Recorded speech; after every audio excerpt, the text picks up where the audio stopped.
Hello, RevDivers. Welcome back. We are super excited today because we have two super intelligent folks here from Granite GRC.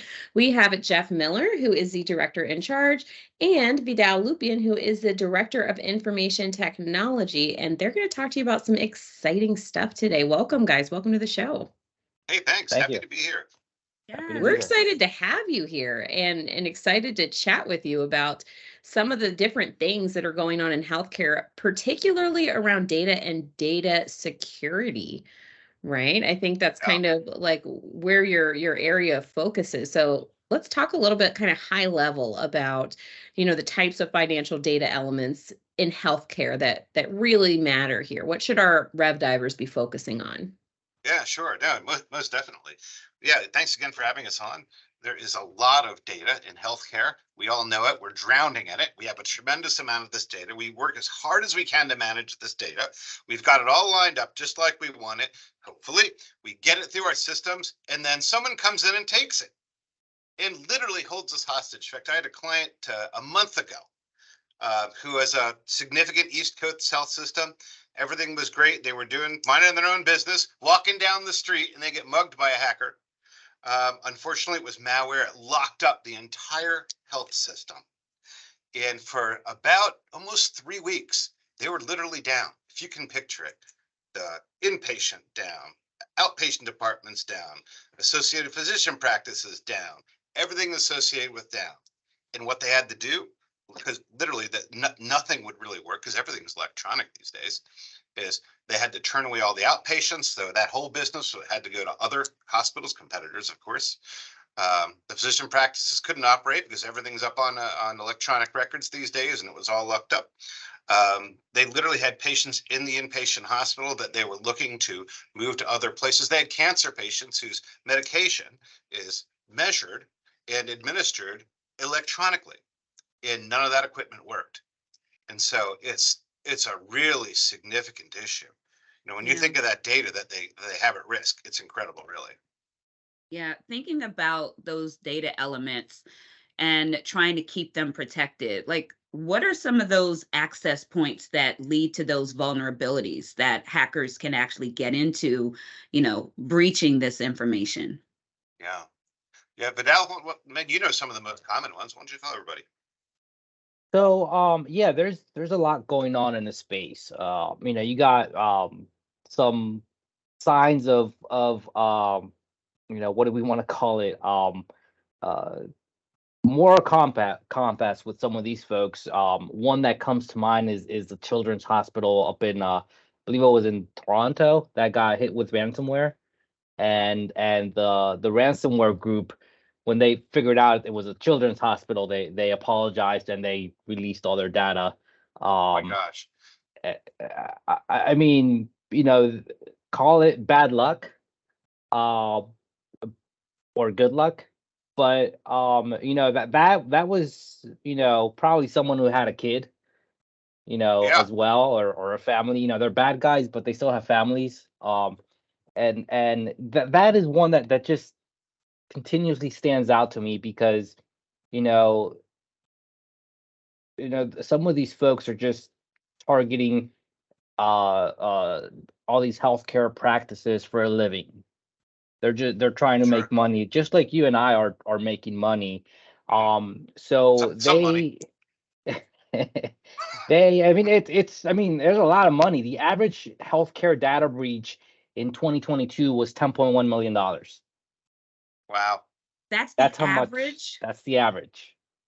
Yikes. And those are the ones I'm assuming that were reported only. Yes, those are the right? reported ones. So those are the reported ones, and I'm sure that a fair amount of those are going to unreported as well. Yeah, I guess we'll never know.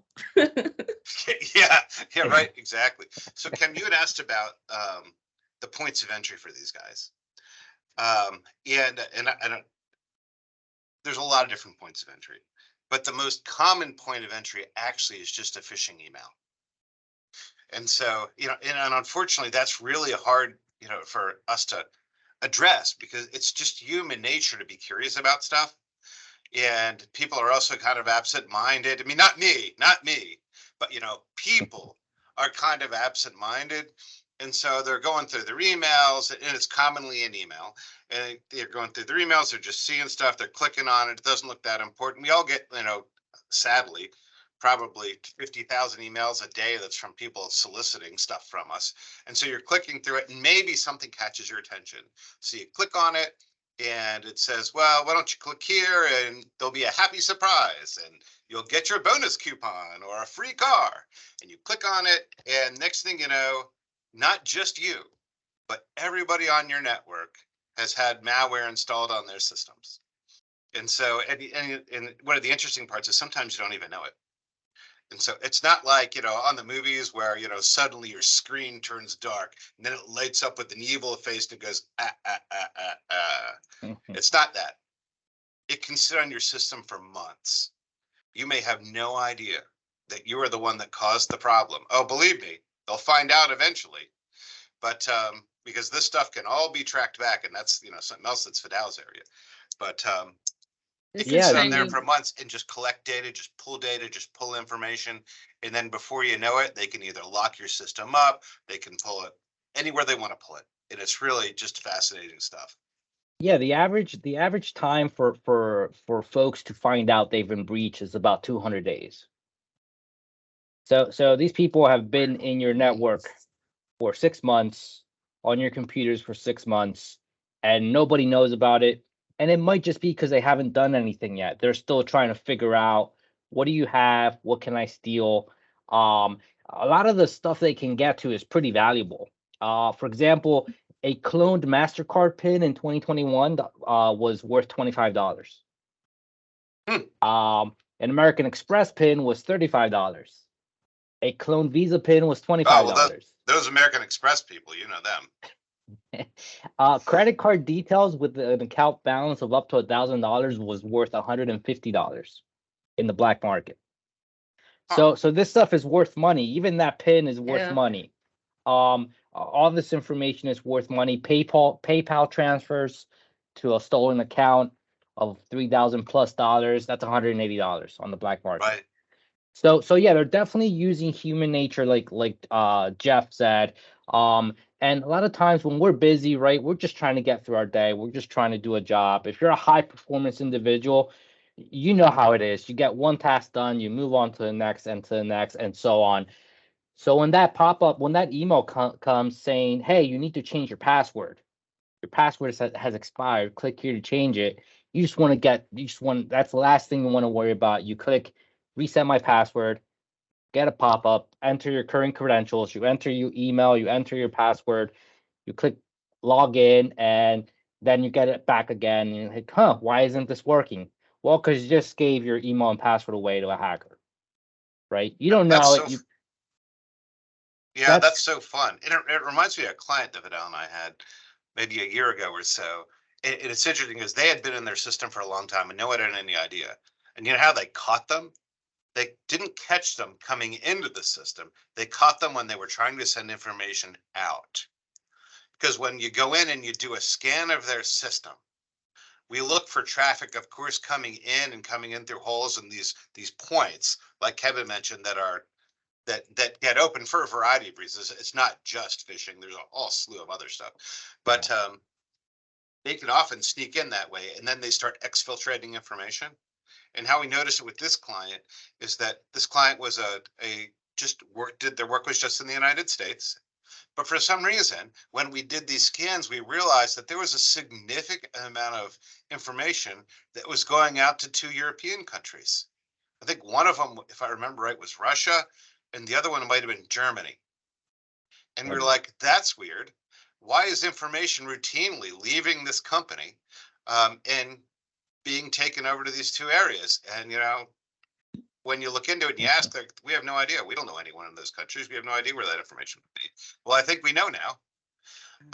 And, then, of course, we were able to choke that off, which is great. But no one can do anything about the fact that there was information that was already gone. Now, curious about you mentioned scanning. Was that a solution that was kind of implemented? Can you talk about what that scanning includes? Yeah, I mean, Vidal, you're into that. Yeah, so there are security tools that monitor what's going on in your network, who your computer is talking to, who your router, your the websites that your computer is visiting, and file transfers as well. Let's say you never use Dropbox, right? You're in a medical building facility, a therapist and optodermist, and you never use Dropbox. All of a sudden, the tool is noticing that you're using Dropbox, right? So we're gonna get an alert. Hey, we've detected Dropbox. Who's transferring all this data to Dropbox and why, right? And now all of your clients, it turns out, are on Dropbox, and then somebody downloads them in the Ukraine and sells it on the black market. So these tools are scanning for behavior that is not common. It takes some time to learn what the normal is in your office, in your network, and then it starts alerting to behavior that's not normal, that's not common. It's interesting. Oh, go ahead, Taya. I was just going to ask. So this, this obviously you've seen this in the big hospitals and larger facilities. But a lot of our RevDivers are private practices, solo practices. Sure. What can they do to help keep themselves safe? What are kind of some general best practices that they can deploy? So 95% of breaches begin in the email inbox.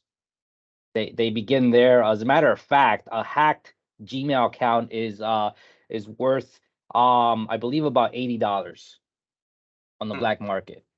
So 94% of hacks, phishing attacks, ransomware starts in your email. So that's the first place that you can add protection to. How can you protect your email? Have a strong password and use multi-factor authentication. There's a lot of great options out there. Microsoft has a free authenticator app that you can use. Gmail also has a free app that you can use for two-factor authentication. That alone will reduce your vulnerability significantly. Your password is not enough in itself. Give me a couple minutes on your network, and I will give you a list of passwords. Right? So it's not that difficult to break into passwords. There's a lot of general consensus in the industry that passwords are obsolete. It's more of a feel good mechanism. It's like, yeah, I lock my door at night, but they can always break the window and get in anyway. Mm-hmm. Right? I'm not sure exactly when our conversation transitioned into horror, but I've been very afraid for like the last 10 minutes. I mean, this is scary stuff, right? And it's impacting everyone right now. And to your point, silently. I mean, when you said they could be in there right now watching you, for 200 days, I'm like, oh my gosh, I need to end this podcast right now and go check everything I have. That is some scary stuff. Well, we have had some experience with people who've had much smaller practices than the larger ones. When you mentioned the health system, the organization that we talked about that was already infiltrated and information was being sent out to Russia and Germany, that was about 200 or so employees. Still pretty big, but not a mammoth organization. Just a few months ago, and actually it comes up fairly routinely, a number of smaller physician practices had been hacked. We had worked with a physician practice in Pennsylvania that was 2 doctors and some nurses and 1 or 2 PAs, and they got ransomwared. And, it was a long-standing, respected practice. This wasn't anything new, but it was small. And it's a verb now, ransomware. Yeah, they got ransomware, exactly. Didn't even know. Yes. New word. And sadly, they were held up for several weeks. They had to basically ditch their system. They did back information up, which is good, and they still had access to that, which often when you get ransomware, they get all through your backups and everything. That was separate, which was great, but they had to stand up a brand new system. They had to load all that data back in, and it was a tremendous amount of data because they never really cleared their system of data. They backed up, but they didn't clear it out. And so they had about 20,000 patients worth of data throughout the 40-year history of that office that had been loaded into their electronic systems over time as they went from paper onto electronic. And of course, under HIPAA, those were all breaches. So let's talk about that, Jeff. Let's talk about the $20,000 patients. Yeah. If those patients had, let's say, 10,000 records at this facility that we're talking about, the cost per stolen record is $164 on average.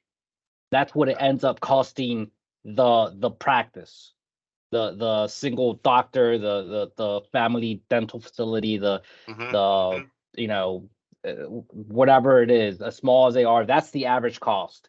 To reestablish the records, you mean? Yeah. That's going to be the cost of having a single record stolen on average. Yeah. $164. If we're talking about 10,000 records, that's $1.6 million. Yeah. It's incredible. And what do you tell your patients? I mean, you have to by HIPAA rules, you have to tell them. And so you have to then, part of this cost is notifying everybody. And, you know, but also part of the cost that is probably even more important is the brand. Exactly. Right. The lack of your trust. Brand is your credibility to your brand is ruined.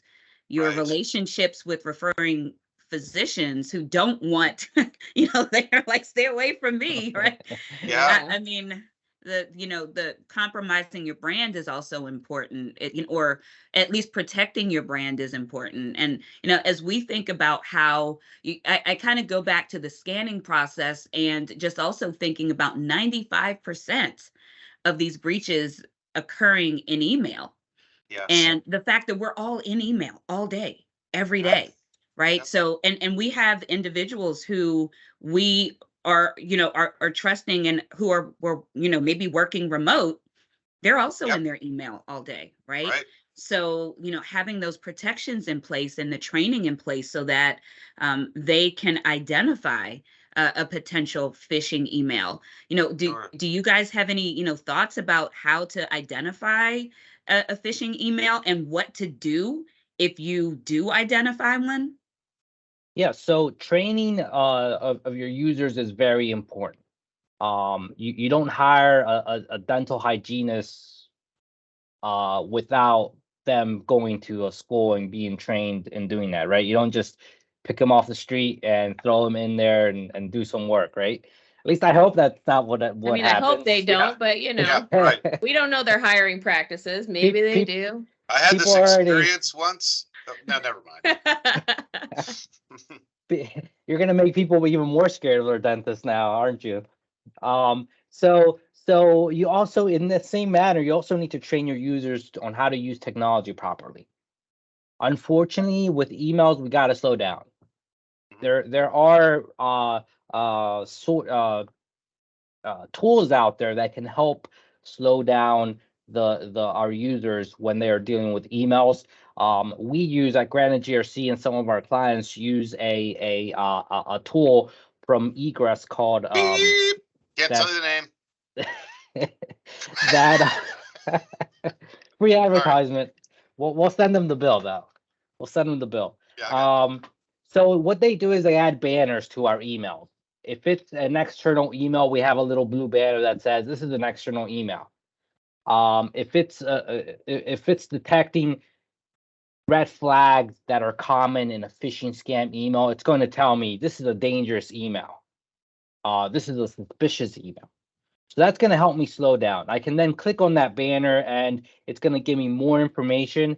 If it's obvious that it's a false positive, I can report it. If it is indeed a phishing email, I can say, yep, you're right. I'll click the button and say it's a phishing email. So those are all great tools to help us train our users on, nobody sends you an email and says, dear madam, dear sir, dear colleague, dear comrade.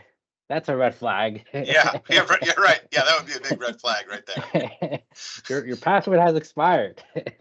So do you ever see the industry moving away from email? And And I'm wondering, when you have things like Teams, right, where they can, from Teams, you can jump into all of your internal apps and you have your internal SharePoints and you can chat in there. Do you ever see a point in time where people are going to be moving away from email just because of that danger? Well, that's a whole other can of worms Yeah. because there's scams on Teams and Slack as well. Okay, well now I just quit. I'm not Yeah. using technology anymore. Yeah. That's it. It's Yeah, I'm time not to go sure into you're the actually bunker. much safer using that. It's time to go into the bunker. Oh It's my more God. about, you know, just because there's people out there stealing cars doesn't mean we're not going to buy a car. You know, it means we're going to know how to, you know, lock your doors, roll up your windows, hide all your valuables right from plain sight. You don't want to go park in a, you know, shady neighborhood where it's anywhere. Actually, you don't want to park anywhere Yeah. and leave your iPhone sitting on the dashboard and your laptop and a couple $100 bills. You know, you're just asking for trouble. Right. In the same way, you don't want to have your data sitting unencrypted.